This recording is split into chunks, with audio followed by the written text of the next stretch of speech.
नमस्ते, मेरा नाम श्रुति पांचाल है। मैं एसआर पब्लिक स्कूल आलोट में पढ़ाती हूँ। आज हम पढ़ेंगे कुछ कक्षा 5 के 10 महत्वपूर्ण क्वेश्चन आंसर जो आपकी अर्धवार्षिक एवं वार्षिक परीक्षा में उपयोग हो सकते हैं। प्रश्न पहला, भारतीय सेना के तीनों अंगों के नाम। भारतीय सेना के तीनों अंगों के नाम, सबसे पहले है थल सेना, दूसरा है वायुसेना और तीसरा है आपका नौसेना। नौसेना का मतलब होता है जल सेना। तो ये थे आपके भारतीय सेना के तीनों अंगों के नाम।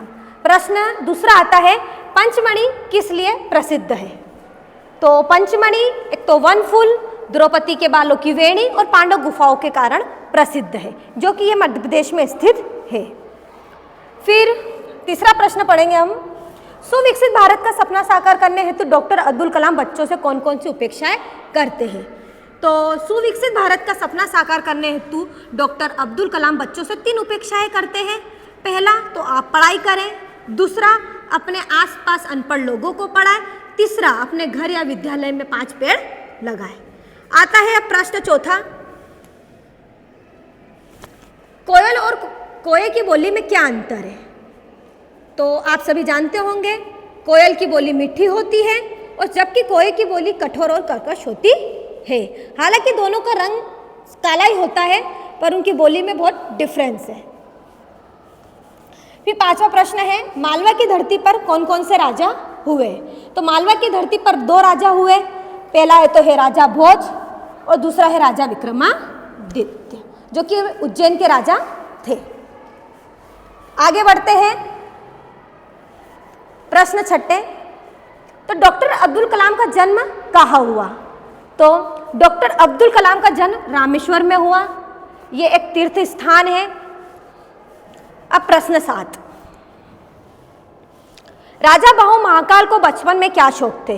राजा बाहु महाकाल जो थे वो एक क्रांतिकारी थे। तो राजा बाहु महाकाल को बचपन में घूमने, नदी के प्रवाह के विपरीत तैरने और व्यायाम करने के शौक। आता है आपका प्रश्न 8। प्रश्न 8 है, महिलाओं की सभा में अंबेडकर जी ने क्या कहा? तो अंबेडकर जी ने कुछ महिलाओं को एकत्रित किया और उनकी एक सभा का आयोजन किया।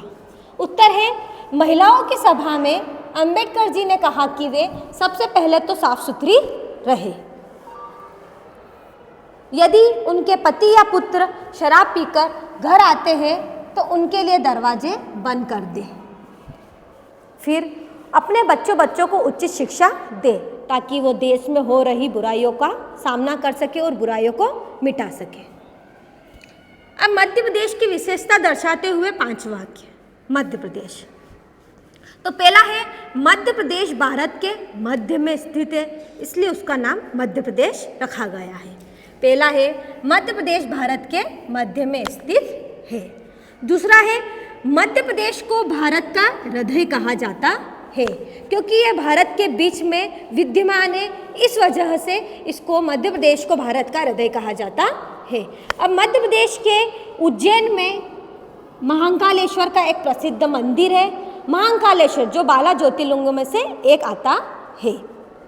फिर मध्य प्रदेश में बिजली के भारी यंत्र बनाए जाते हैं, जो है कि गांधी सागर डैम बहुत बड़ा डैम है, वहाँ पर बिजली के भारी यंत्र बनाए जाते हैं और उस तारों द्वारा बिजली को देश विदेशों में पहुंचाया जाता है। अब प्रश्न 5, खजुराहो, मध्य प्रदेश के खजुराहो में प्रसिद्ध मंदिर है। बहुत पुराने हैं मंदिर है ये, जो कि मध्य प्रदेश के खजुराहो में स्थित है। अब आता है आपका प्रश्न 10वां, लास्ट। ओ सर, ये तो प्रश्न 10, वायुसेना के कार्य। वायुसेना,